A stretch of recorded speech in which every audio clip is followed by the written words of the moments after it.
3장 1절에서부터 4절까지 우리 한 목소리로 함께 읽겠습니다. 시작. 그러므로 너희가 그리스도와 함께 다시 살리심을 받았으면 위의 것을 찾으라.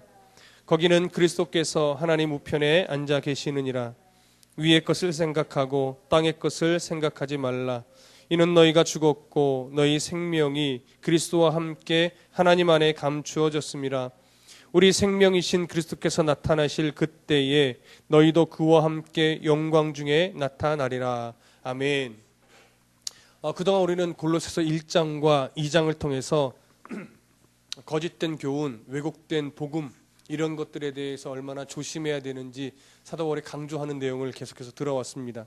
1장에서는 예수 그리스도가 누구신가, 그리스도에 대한 바른 교훈을 우리가 제시해서 사도 바울의 제시함을 들었다면 2장에서는 세상의 원리를 따르는 그런 거짓 교훈들을 비판하였습니다. 그래서 골로새 교회에 들어왔던 거짓 교사들, 그들이 무엇에 대한 잘못을 하고 있는가? 바로 예수 그리스도에 대한 우월성, 그리고 그분에 대한 충만함을 공격하고 있었다고 하는 것을 우리가 들었습니다.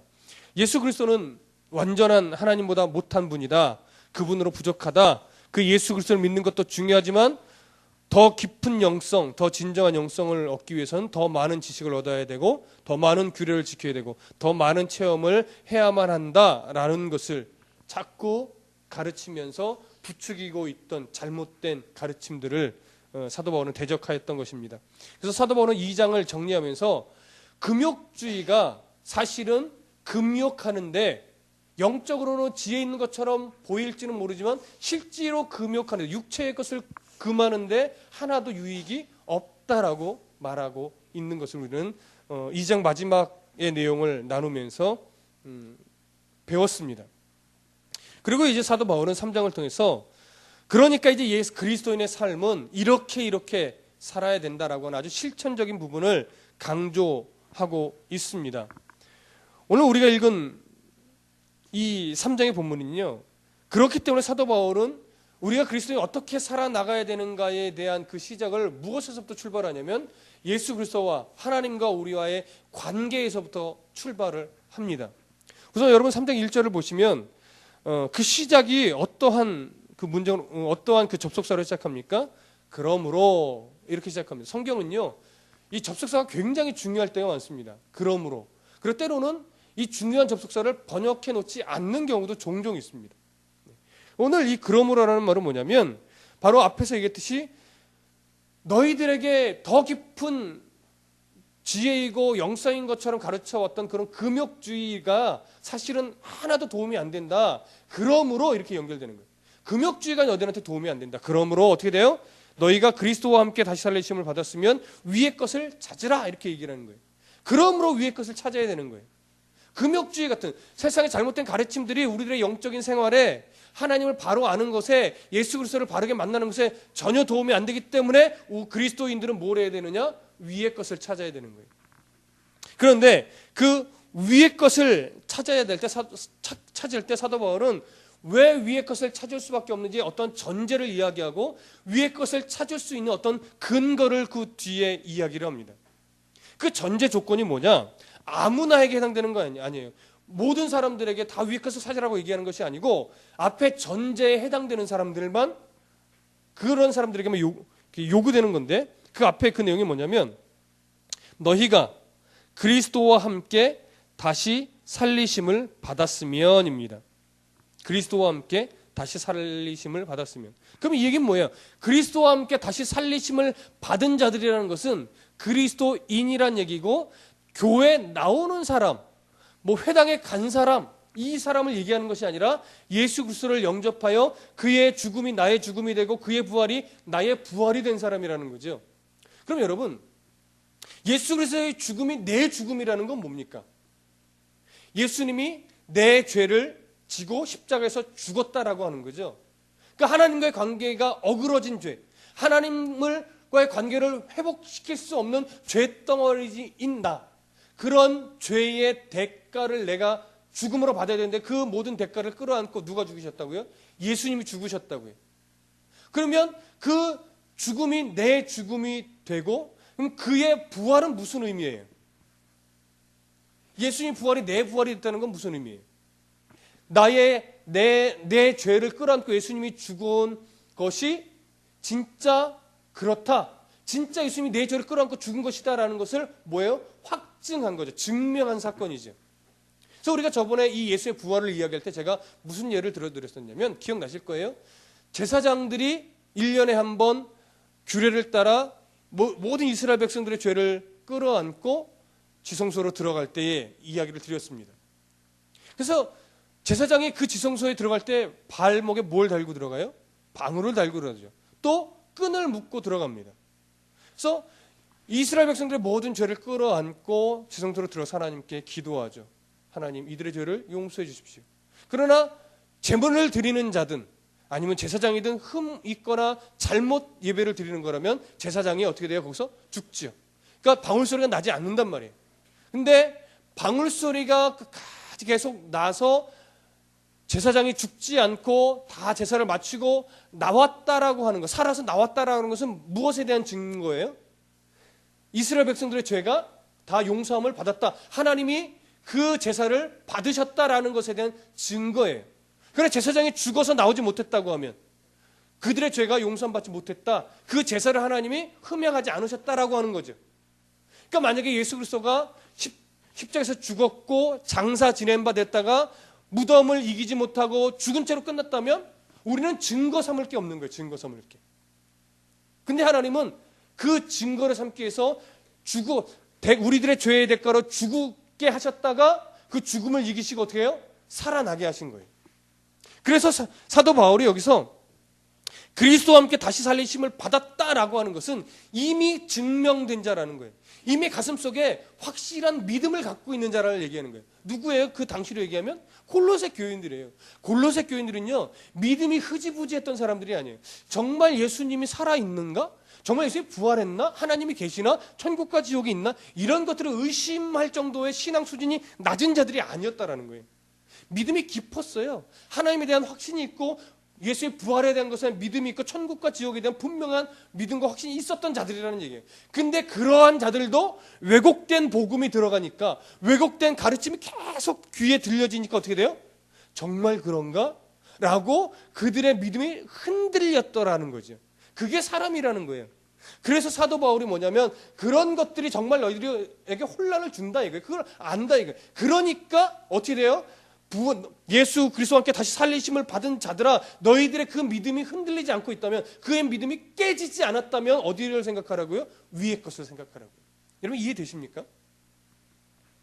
그러니까 예수님의 죽음과 부활, 천국에 대한 소명, 이것에 대해서 분명하지 않은 믿음의 소유자는요, 이 말이 귀에 들어오기가 어려웠다는 거예요.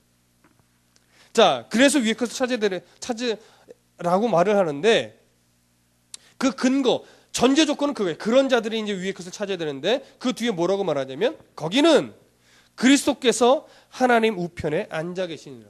왜 위의 것을 찾아야 되느냐? 그 하나님의 나라에 다시 살리심을 받은 예수 그리스도가 하나님 우편에 어떻게 지금도 앉아 계시다는 거죠. 여러분, 하나님 보좌 우편에 앉아 계시다라는 것은 무엇을 상징하는 것이냐? 예수 그리스도가 지금 하나님의 모든 전권을 위임받아서 이 땅을 뭐 하신다는 거예요? 통치하신다, 다스린다라는 거예요. 통치하고 다스린다라는 것은 의미상으로는 이것과 같습니다. 예수님이 이 땅에 오셔서 사역을 시작하실 때 첫 번째로 외쳤던 게 뭐예요? 회개하라, 천국이 가까웠느니라. 이 말은 하나님의 통치가 시작되었다라는 거죠. 그래서 하나님을 믿는 백성들은 하나님 앞에 자복하고 회개하고 나와야 되는데, 그와 함께 더 큰 예수 그리스도의 외침이 있었다면 그게 뭐라고요? 세상의 욕심들로, 죄악들로 하나님의 백성들을 올무삼아 묶고 있던 죄의 사슬들, 죄의 영향력들한테 무엇을 선포하는 거예요? 그 손을 놓으라고 선포하는 거예요. 하나님의 통치가 이제 시작됐으니 하나님의 백성들 자꾸 율법으로 올가매고 죄로 올가매고 세상의 욕심으로 올가매던 이 죄의 세력들아, 그 손을 놓으라라는 거죠. 그 손을 놓으라라는 것은 더 넓은 의미로 보면 무엇이냐면, 이제 예수 그리스도의 사역이 시작돼서 하나님의 통치가 이제 본격적으로 시작돼서 하나님의 계획, 하나님의 나라를 확장시켜가고 믿는 자를 부르시는 하나님의 그 계획, 하나님의 의지가 이제 시작돼서 그것을 하나님이 분명히 이루실 것이니 너희들이 방해해봤자 소용없다라는 거죠. 왜? 이미 그들에 대한 소유권이 물론 하나님의 것이었지만 너희들이 주장하던 그 때가 이제 끝났고 완전하게 그 하나님의 백성들의 소유권이 누구에게로 넘어가요? 하나님에게로 넘어왔다 이거예요. 니들이 그들을 해하려고 해도 해할 수 있다 없다? 없다라는 거죠. 니들이 나의 백성들을 죄로 넘어뜨리고 지옥에 끌고 가려고 하고 나와의 관계 어그러뜨리게 하려고 여러 가지 수많은 방법으로 우는 사자처럼 잡아먹으려고 하겠지만 그럴 수 있다 없다? 없다라는 거예요. 왜? 이미 하나님이 내 거다. 손대지 말아라. 막으셨기 때문에. 근데 어리석은 백성들은 자꾸 거짓된 가르침 가운데서 정말 그럴까라는 의심 속에서 뭘 두려워해요? 우는 사자와 같은 사단의 영향력, 그들이 심어놓은 여러 유혹들, 세상에 뭐가 있어야 돼, 더 영적으로 깊어져야 돼, 천사들이 숭배하는 광경도 봐야 돼, 40일 금식도 10번쯤 이상은 해야지 네 영이 깊어지는 거야, 뭐 이런 식의 잘못된 가르침들을 따라서 그 세상을 어떻게 해요? 두려워하게 만든다는 거예요. 마치 헌금을 많이 내야 하나님이 기뻐할 것처럼 생각해서 헌금을 많이 못하는 자신이 막 초라해지게 만들고, 금식 한 번, 40일 금식 기도 한 번도 해본 적이 없는데 어느 목사님이 나는 40일 금식 기도 3번 했더니 하나님이 나에게 막 은혜를 주셔서 죽을 고비도 넘기고 막 교회도 잘 되고 성도들을 늘어나려 하면 어떻게 제 마음에도 정말 그런가? 나도 40일 금식 기도 한 3번만 해볼까? 막 이런 식의 마음이 들 수도 있을 거 아니에요. 그런 잘못된 마음들로 인해서 그런 금식에 올무감해서 막 세상에 매이게 되는 거예요. 이런 거 아니라는 거예요. 지금 사도 바울이. 하나님의 통치가 시작됐으니 뭐만 찾으라? 위의 것을 찾으라. 위의 것을. 근데 우리는 위의 것을 자꾸 찾지 않고 위의 것을 찾으며 기도하면서 뭐예요? 시선은 자꾸 어디요? 땅에 있는 거예요. 하나님 하는데 시선은 땅에 있어요. 하나님 하면 위의 것을 찾아서 위의 것으로 만족합니다 해야 되는데 하나님 하면서 시선을 자꾸 아래로 내려가는 거죠. 사도 바울은 지금 그러지 말라는 거예요. 위의 것을 바라봐서 위의 것을 찾으라는 거죠. 2절을 보십시오. 이제 그렇게 강조하면서 2절에서 이렇게 합니다. 위의 것을 생각하고 땅의 것을 생각하지 말라. 여기 지금 1절에서는 위의 것을 찾으라 해놓고 2절에서는 위의 것을 생각하라 이렇게 말합니다. 2절은 땅의 것을 생각하지 말라라는 것과 비교하기 위해서 지금 위의 것을 생각하고 이렇게 얘기한 건데 1절에서 위의 것을 찾으라, 2절에서 위의 것을 생각하라, 찾으라와 생각하라는 것은 헬라어 원문으로 보면 거의 동일한 의미입니다. 거의 동일한 의미예요. 근데 이것은 위의 것을 한 번 정도 생각하고 말라라는 것이 아니고 계속하여 위의 것을 생각해야 된다는 거예요. 그리고 계속하여 땅의 것을 생각하지 말아야 된다는 거예요. 왜 사도 바울이 자꾸 위의 것을 생각하고 찾고 땅의 것을 생각하지 말아야 된다라고 하냐면 이유가 이겁니다. 우리는 위의 것에, 하나님의 것에 집중하여서 계속 생각하지 않으면 반대로 무슨 생각이 계속 떠오를 수밖에 없어요? 땅의 것이 떠오를 수밖에 없기 때문에 그래요. 위의 것에 내가 의도적으로 내 의지가 발동돼서 계속 하나님 아니다 위의 것을 자꾸 바라봐야지라고 내 믿음의 의지가 발휘되어지고 내가 더 애쓰고 힘쓰지 않으면 우리의 머릿속에서는 어쩔 수 없이 땅의 것만 생각이 난단 말이에요. 위의 것도 생각하지 않고 땅의 것도 생각하지 않을 수는 없어요. 어떤 그 불교에서 해탈의 경지에 이르면 산은 산이요 물은 물이되 아무것도 없고 뭐냐고 하면 그냥 웃지요라고 대답하듯이 마치 아무 잡념도 없이 그런 무슨 영적인 달관의 경지에 들어간 사람은 아무 생각 없는 것 같지만 그들도 결국은 땅의 것을 생각하는 거예요. 왜? 그것이 내 욕심에 찾는 경건, 내 욕심으로 찾는 묵상, 마음의 위안 이런 것을 찾기 위해서 가는 거거든요. 결국. 그러니까 사도 바울이 얘기하는 것은 너 위의 것을 생각하는데 초점을 맞추지 않으면 땅의 것을 생각할 수밖에 없다 이거예요. 그러니까 계속해서 위의 것을 생각하라는 거죠. 그래서 이 위의 것을 생각하라, 생각하지 말라 이거에는요 지적인 요소와 의지적인 요소가 다 들어 있습니다. 성경에서 말하는 것을 지식적으로 알아야 돼. 위의 것을 생각해야 된다라는 것을 일단은 지식적으로 이해하고 이해하는 것으로 끝나는 것이 아니라 내가 의도적으로 계속 내 의지가 그래 위의 것을 생각해야지 주여 하면서 성경에서 배운 바대로 땅에 소망을 두지 않고 위의 것을 바라보며 천국의 소망으로 나를 만족하게 만들려고는 애씀이 있어야 된다는 거예요. 근데 뒤돌아서 시간이 지나서 생각해 보면 그런 내 의지가 발휘됐던 것도 결국은 성령 하나님이 내 속에서 그것을 깨닫게 하시니까 내 의지가 순종하여서 그렇게 되더라는 고백을 나중에는 또 하게 되는 거죠. 이것이 그리스도인들의 모습인 겁니다. 그래서 계속 우리가 위의 것을 생각해야 되는 이유는요, 하나님에 대한 신뢰를 놓치지 말라라는 거예요. 상황이 조금 악화되면 정말 하나님이 살아계신가? 이렇게 생각하게 되는 거예요. 홍해 바다를 건너온 지 얼마 안 돼서 이스라엘 백성들이 뭐라고 해요? 물이 없다. 고기가 없다. 차라리 노예로 있을 그때는 고기도 먹고 부추도 먹고 이것저것 먹었는데 우리를 죽여 죽게 하려고 하느냐? 이거예요. 조금만 상황이 어려워지면 옛날을 생각하는 이스라엘 백성들이 우리들의 모습이란 말이에요. 하나님 위해서 인생을 드리겠습니다라고 고백했던 게 엊그저인데 하나님 정말 나 죽이실 거예요. 막 이렇게 대드는 것이 또 우리들의 모습이란 말이에요.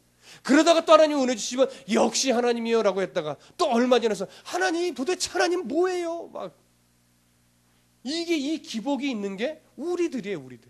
어느 때는 올라갔다가 어느 때는 하나님 살아계시지도 않은 것 같은 신앙에 바닥쳤다가 또 올라갔다가 내려갔다가. 그래서 성숙한 그리스도인이라고 하는 것은요, 이 기복이 없는 자를 말하는 것이 아니고 이 기복이 줄어드는 자예요. 금방 막 기복이 왔다 갔다 하던 사람이 그것이 이제 길어지는 거죠. 하나님을 신뢰하는 기간이 더 늘어나는 거죠. 그리고 그 편차가 줄어드는 거예요. 그래서 어떻게 보면 가장 깊은 신앙의 소유자는 누구냐? 묵묵하게 요동 없이 정말 하나님 살아계신다고 하는 신뢰를 가지고 큰 인생의 어떤 하나님이 뭐 죽었다가 살리는 이런 경험 없이도 하나님 부자로 만들어주는 이런 일 없이도 좀 가난하지만 그저 하나님 앞에서 묵묵하게 하나님 신뢰 놓치지 않고 죽을 때까지 그렇게 살아가는 사람. 누구처럼요? 이삭처럼요. 다들 야곱이 돼야지 막 하나님의 복을 받은 사람이라고 생각하지만 저는 야곱보다 이삭이 어떻게 보면 정말 그리스도인의 삶의 표준이라고 생각하는 사람 중에 하나입니다. 다윗이 솔로몬이 정말 하나님의 복 받았다고 생각하지만 저는 그렇게 생각하지 않습니다. 이삭의 삶을 보면 성경에 기록된 이삭의 모습은요, 큰 요동이 없어요. 이삭이 뭐 잘못했더라, 이삭이 크게 복을 받았더라, 이런 기록 없습니다. 근데 이삭만큼 성경에서 하나님의 족보에도 들어가고 아브라함의 자손이면서도 큰 기복 없이 하나님 섬기다가 어떻게 돼요? 하나님 나라로 간 사람이 이삭이에요. 사실 우리에게 그런 복이 있었으면 좋겠습니다. 큰 건강의 문제도 없고 돈 때문에 크게 힘들어지지 않고 하나님 크게 원망하지도 않고 하나님 꾸준하게 섬기다가 하나님 부르실 그때 하나님 만나러 간 사람. 이런 복이 여러분들이 있기를 좀 소원합니다. 자, 그래서 사도 바울은 3절에서 2절에서 위의 것을 생각하고 땅의 것을 생각지 말라라고 할 때 이 위의 것에 대해서 사도 바울이 12절과 14절에서 좀 언급을 합니다. 그런 것이 어떤 것들이냐, 위의 것을 생각한다는 게 뭐냐라고 할 때 여러분 12절부터 14절 한번 보십시오. 골로새서 3장 12절 14절 다 같이 함께 읽겠습니다. 시작. 그러므로 너희는 하나님이 택하사 거룩하고 사랑받는 자처럼 긍휼과 자비와 겸손과 온유와 오래 참음을 옷 입고 누가 누구에게 불만이 있거든 서로 용납하여 피차 용서하되 주께서 너희를 용서하신 것 같이 너희도 그리하고 이 모든 것 위에 사랑을 더하라. 이는 온전하게 매는 띠니라. 거룩하고 사랑을 받는 자는 어떻게 해요? 긍휼, 자비, 겸손, 온유, 오래 참음, 그리고 용납, 그리고 용서, 그리고 사랑, 이런 것들의 모습이 우리의 삶에 있어야 된다는 거죠. 근데 여러분, 우리가 성령의 열매를 배우고 팔복에서도 배웠지만 우리의 삶에 긍휼의 열매를 맺히고 자비의 열매를 맺히고 겸손의 열매를 맺히려고 우리가 애써야, 물론 노력해야 돼요. 근데 그렇게 하나하나 맺는다는 것이 아니고 하나님을 사랑하고 성령 하나님께 매달려서 성령 하나님께 순종하는 삶을 살아가려고 애를 쓰면 우리의 삶에 자연스럽게 어떤 현상들이 일어나요? 긍휼의 모습이 나타나고 자비의 모습이 나타나고 겸손의 모습이 나타난다는 거예요. 그러니까 하나님을 바로 알아가기 시작하고 하나님을 바로 만나기 시작해서 성경 속에서 하나님의 마음을 자꾸 깨달아가고 그럼으로 인해서 하나님께 순종하려고 내 의지도 발동하게 되면 우리 삶에 자연스럽게 이런 모습들이 일어난다라고 하는 거예요. 야, 오늘은 내가 자비의 모습을 맺혀야지, 이렇게 요구하는 것이 아니라는 거예요. 그래서 위의 것을 생각하라는 거예요. 그렇지 않았으면 부활에 참여한 너희들아 긍휼을 맺혀라, 자비함이 있어야 된다, 자비하려고 애써라, 이렇게 행위 하나하나를 요구했겠죠. 그래서 사도 바울은 그렇지 않아요. 성령에 맺어가시는 그 열매, 성령에 붙들림 받은 게 결국은 뭐냐? 위의 것을 생각하는 거예요. 그러니까 오늘날로 얘기하면요, 바른 예배에 집중하고 바르게 설교를 듣는 대로 살아가려고 내 의지도 발동해보고 늘 기도하는 일에 애쓰고 그러면서 그 예배하고 성경 읽고 묵상해서 하나님께 깨달은 그대로 살아가려고 내 의지가 생각하는 거예요. 또 계속 묵상하는 거예요. 오늘 설교 말씀에 그거였지, 그래 내가 이렇게 살아야지라고 늘 잊지 않으려고 애쓰는 것. 근데 예배 한번 드리고 아무 생각하지 않으면 우리는 잊어버리는 거예요. 그래서 많은 사람들이 교회에 와서는 거룩한데 교회 밖으로 나가면 싹 잊어먹고 세상적으로 살아가는 이유가 생각 안 하니까 그래. 무슨 말씀을 들었는가, 오늘 성경을 통해서 내가 어떤 하나님의 마음을 깨달았는가 계속 생각하고 묵상하다 보면 어떻게 해요? 생각한 대로 내가 살아가게 되는 거예요. 그래서 세상은 자꾸 요즘에 긍정의 힘 그러는데 사실은 그리스도인이 굉장히 긍정해야 되는 거 당연하지만 세상이 말하는 자꾸 긍정의 힘은 뭐냐면 잘 될 거라 생각하면 잘 된다는 거예요. 성공할 거라 생각하면 성공한다는 거예요. 그것은 성경적이지는 않습니다. 예수 그리스도를 등에 업고 성공한다 생각하면 하나의 성공을 주신다? 그건 일부분만 맞아요. 그렇지 않습니다. 성경에서 말하는 긍정은요, 하나님이 옳다라는 것이 긍정이에요. 내가 원하는 대로 되어지는 게 좋은 것이 아니고 하나님이 원하시는 대로 되어지는 것이 좋은 거다라는 거죠. 그래서 그것은 끝까지 하나님을 신뢰할 수 있는 거예요. 내가 원하는 대로 되지 않았어도 그 가운데서 하나님만 드러나시고 하나님의 마음을 알았다고 하면 그것이 이미 가장 좋고 옳은 것이라는 것. 이러한 믿음을 갖게 되는 것이 긍정이고 신뢰이고 이것이 의입니다. 그리스도인의 의. 자, 그러면 그러는 것에 대해서는 집중해야 되기 때문에 사실 우리가 예배해야 되고 기도해야 되고 성경을 읽어야 되고 묵상해야 되는 겁니다. 그러면 사도 바울이 이런 부정적인 땅의 것을 생각하지 말라라고 할 때 땅의 것에 대해서도 사도 바울이 언급을 했는데 그것은 뭐냐면 5절부터 7절이에요. 3장 5절부터 7절. 다 같이 읽어보겠습니다. 시작. 그러므로 땅에 있는 지체를 죽이라. 곧 음란과 부정과 사욕과 악한 정욕과 탐심이니 탐심은 우상 숭배니라. 이런 것들로 말미암아 하나님의 진노가 임하느니라. 너희도 전에 그 가운데 살 때에는 그 가운데서 행하였으나. 자, 뭐라고 말합니까? 사도 바울이 사욕, 음란, 부정, 사욕, 악한 정욕, 탐심 이런 것들을 쭉 거론해. 근데 이 말은요, 우리가 좀 오해하면 땅에 속한 것은 다 좋지 않다라고 여겨질 수가 있어요. 근데 여기서 말하는 땅의 것이라는, 우리 보통 땅의 것은 뭐예요? 돈, 명예, 직장, 학벌, 뭐 이런 등등, 뭐 좋은 집, 좋은 차, 뭐 이런 것들이잖아요. 근데 그런 것들이 나쁘다는 것이 아니고 그런 것들이 목적이 되고 집착이 되어질 때 어떻게 돼요? 돈이 우상이 되고 성의 노예가 되고 어떤 명예의 노예가 돼서 하나님을 어떻게 잊어버리게 된다는 거예요. 그러니까 이것에 대한 위험성을 사도 바울이 이야기하는 거죠. 그러니까 우리의 시선이 돈에 매여서 돈이 인생의 목적이 되면 위의 것을 생각할 수 있다 없다? 없다라는 거예요. 명예에 집착이 돼서 나는 하나님의 영광에서 명예를 얻어야 되고 라고 말은 하지만 실제로 그의 시선은 하나님을 위한 것이 아니라 명예에 집착이 되니까 실제로 하나님 위의 것 생각하지 않는 거예요. 그래서 하나님 명예를 줘서 명예를 얻으면 그 사람 그 명예를 가지고 하나님의 영광을 드러내지 않고 결국은 자기를 드러내는 데 쓰이게 되죠. 그 위험성을 이야기하는 겁니다. 그래서 그런 것들을 오용하면 안 돼요. 성경이 말하는 것은 그 직장, 돈, 명예, 학벌 뭐 이런 여러 가지 것들이 위의 것을 생각하고 하나님을 드러내는 도구로서는 상관없다는 거예요. 근데 많은 사람들이 그렇게 도구로 잘 못 사용하는 거죠. 그것이 목적이 되고 그것이 목표가 되고 그것이 어떤 가치관이 돼서 그것을 이루기 위해서 하나님을 섬기는 이런 거꾸로 된 양태를 지금 띠고 있다라는 거죠. 그런 것들은 한시적인 작은 것들입니다. 그것은 이 땅에 살 때에만 필요한 것들인데 자꾸 그것이 최종 목표치가 되니까 신앙이 왜곡되고 변질되고 또 왜곡된 가르침에 홀딱 빠질 수밖에 없어요. 왜? 왜곡된 가르침은 그것들을 소유할 수 있도록 신앙을 이용하는 방법을 가르치는 거니까요. 그래서 하늘나라의 가치가 우리의 삶을 뒤덮여야 됩니다. 그러기 위해서 사도 바울은 위의 것을 생각하라고 말을 하는 겁니다. 여러분 3절을 보십시오. 3절 다 같이 읽어보겠습니다. 이는 너희가 죽었고 너희 생명이 그리스도와 함께 하나님 안에 감추어졌습니다. 다시 한번 사도 바울은 왜 너희가 땅의 것을 생각하지 말고 위의 것을 생각해야 되느냐? 그 이유에 대해서 한 번 더 거론하는데 뭐라고 말하냐면 너희가 죽었다 이거예요. 너희가 죽었다는 것은 어디에서 죽었냐? 세상이 가지고 있는 가치를 쫓아가는 삶에서 죽었다라는 거예요. 예수 그리스도와 함께 십자가에 못 박혀 죽었다는 것을 인정하고 그를 영접하여 예수 그리스도와 함께 부활한 그 순간 너희의 존재는 땅에 속한 존재가 아니라 어디에 속한 존재예요? 하나님의 나라에 속한 존재가 되었다는 거죠. 하나님 나라의 가치는 길바닥이 황금이고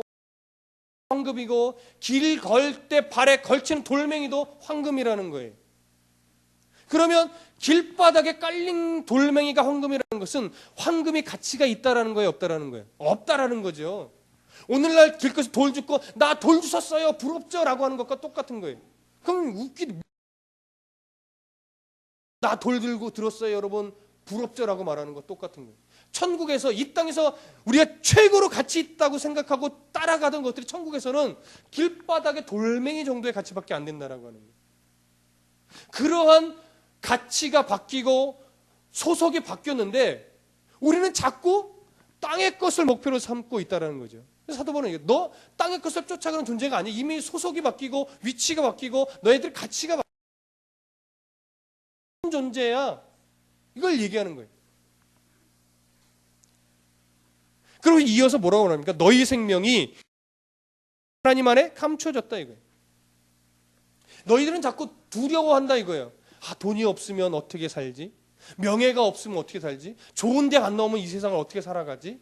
우리 자녀가 좋은 데 안 나오고 좋은 기술이 있어야 잘 살 수 있을 텐데 왜 저렇게 공부를 안 하지? 뭐 이런 식의 염려. 물론 공부를 안 해도 된다는 얘기는 아닙니다. 그렇게 우리가 염려한다. 그런 것들로 인해서 염려한다 이거예요. 근데 뭐라고 말하냐면 그리스도의 생명은 하나님 안에서 예수 그리스도와 함께 감추어져 있다 이거예요. 이게 뭐냐면 이중적으로 너희들의 생명은 보호되어 있어서 악한 마귀 사단이 세상의 가치관과 헛된 가르침과 유혹으로 너희들을 넘어뜨리고 해에서 하나님과 관계를 어그러지게 만들려고 애쓸 텐데 못 넘어뜨려. 궁극적으로는 하나님 어떻게 돼요? 승리하게 만든다 이거죠. 하나님의 의지가 그를 이중으로 예수 그리스도와 함께 하나님 안에서 있으니 아무리 사탄이 그럴듯한 위장술로 그리스도인을 유혹하고 넘어뜨린다 할지라도 잠시 쓰러질지언정 하나님 너희들 손에 농락당하지 않게 내가 붙든다 이거예요. 내가 붙든다 이거예요. 이 약속을 하나님 하고 있는데 너희들은 빨리 벗어나서 하나님 보호하신다는 걸 읽고 그것들 좀 두려워하지 말라 이거예요. 두려워하지 말라. 이 사업이 부도나면 내가 죽을 텐데 두려워하지 말라 이거예요. 하나님이 막아주시면 사는 거고 하나님 부도나게 하시면 다른 이유가 있는 거예요. 하나님 대학을 붙여주시면 하나님께서 그 가운데 뜻이 있는 것이고 떨어뜨리면 하나님이 다른 이유가 있는 그들의 몫은 열심히 일하고 그리스도인답게 열심히 공부하고 그리스도인답게 정직하고 그리스도인답게 성실하고 그거면 된다 이거예요. 그러면 결과는 하나님 책임지신다 이거예요. 왜? 하나님 안에서 그리스도하고 있으니까. 돈이 너를 해하지 못하고 명예가 너를 해하지 못하고 학벌이 너를 해하지 못하고 세상이 너를 해하지 못한다. 그러니 세상을 두려워하지 말고 열심히 정직하게 최선을 다해 살되 하나님을 신뢰함으로 살아. 마지막 4절을 보십시오. 다 같이 읽습니다. 시작. 우리 생명이신 그리스도께서 나타나실 그때에 너희도 그와 함께 영광 중에 나타나리라. 우리의 생명이신 그리스도께서 나타나실 그때, 이 나타나신다는 것은 단회적으로 쓰여졌습니다. 나타나실 때, 나타나고 또 나타나는 것이 아니에요. 한 번, 언제요? 재림 때. 언제가 될지 모르지만 그 재림 그와 함께 어떻게 영광 중에 나타나리라. 많은 물질을 갖고 나타나리라 돼서 나타나리라 아니에요. 영광 중에 나타나는 거예요. 세상 사람들이 모르는 게 이 영광이 얼마나 고귀하고 소중하고 귀한 것인지를 못 느끼는 거예요. 그걸 자꾸 물질로 비교하면 하나님 예수 그리스도 오실 때 우리가 함께 영광 중에 나타날 그 영광은요, 이 땅에 아무리 가치 있는 것을 비교하여 들이대도 비교할 수 없어요. 근데 그것을 어떻게 알 수 있느냐? 모르겠어요. 성경에서 말하고 있는 그 영광스러움이 어느 정도인지 어떻게 사람의 말로 표현할 수가 없어요. 수백억 원의 가치? 아니요. 물론 우리는 놀랄 거, 우와 수백억. 근데 그 영광의 가치는 그 수백억으로도 감히 비교할 수 없는 영광이에요. 이걸 어떻게 표현할 수 있을까요? 요즘에 유행어로 참 대단한 표현할 수 없는 가치인데 어떻게 말로 표현할 수 없을 것 같아요. 없는 그런 가치. 근데 이 가치는요, 하나님을 만나고 성경을 통해서 하나님을 경험하고 이 신령한 그런 어떤 그런 체험은 아니지만 하나님을 진정으로 만나면 그 안에 맛보게 되는 그게 있어요. 뭐라고 설명하기는 어려워도 내 속에 야 그래 그 영광스러움 나도 그 안에 참여할 거야 라고 하는, 참여하고 싶은 그것을 알아야 된다는 거예요. 그것을 그 영광 중에 함께 나타나게 될 그때 이것이 그리스도인의 궁극적인 소망이 돼야 되고, 이 소망이 우리들이 살아가는 삶의 방식을 바꿔놓는 소망이 되어야 합니다. 달라야 돼요. 일하는 이유가 달라야 되고, 공부하는 이유가 달라야 되고, 돈을 버는 이유가 달라야 되고, 양보하는 이유가 달라야 되는 겁니다. 그리스도인의 사랑과 그리스도인의 양보와 그리스도인의 섬김은 그것이 고귀해서가 아니에요. 사랑이라는 것이 너무 숭고해서 사랑해야 되는 것이 그리스도인이 사랑해야 되는 이유가 아닙니다. 하나님을 섬기고 하나님이 사랑하라 하셨기 때문에, 하나님이 말씀하신 거기 때문에 우리가 사랑하는 거예요. 하나님이 말씀하신 것이기 때문에 우리가 용서하고 용납하고 이해하고 양보하고 나눠주는 거예요. 그것이 가치가 있어서가 아닙니다. 하나님이 원하시는 거기 때문에. 그래서 그리스도인은 다른 겁니다. 이 땅에서 살지만 그리스도인은 천국에서 살아가는 것과 동일한 삶을 살아가야 하는 겁니다. 그러니 우리의 삶이 그리스도인답게 살아가려고 할 때 힘든 것은 당연해요. 언제쯤 편해질래나 주님이 부르셔야 편해집니다. 인정하십시오. 10년, 20년 신앙생활 때 하나님 조금만 물질만 풀어주시면 내가 편할 텐데 안 편합니다. 하나님 이 사업 부도만 막아주시면 내가 좀 편하게 하나님 신앙생활 할 수 있을 텐데 안 편해집니다. 주님 부르실 그때까지 안 편해집니다. 여러분 포기하십시오. 그러나 평안할 수 있습니다. 예수 그리스도를 온전히 섬기고 그 맛을 보면 평안한 삶은 살아갈 수 있습니다. 편안하지는 않을 겁니다. 그러나 평안은 누릴 수 있습니다. 우리가 소망해야 될 것이 이것입니다. 우리의 영원한 생명은 철저히 하나님 안에 보호되어 있다는 것을 기억하시고, 그리스도인의 부요함은 그리스도와의 생명적인 관계를 신뢰하고 그것을 붙잡는 데 있음을 여러분 꼭 기억하시고, 그리스도 안에 우리가 온전하게 감추어져 있음을 생각하셔서 그 세상의 어떤 것도 나를 해할 수 없고 나를 넘어뜨릴 수 없고 나를 죽일 수 없다는 것을 믿고 정말 평안의 복을 누리며 이 세상을 아름답게 복된 자녀로 살아가실 수 있기를 간절히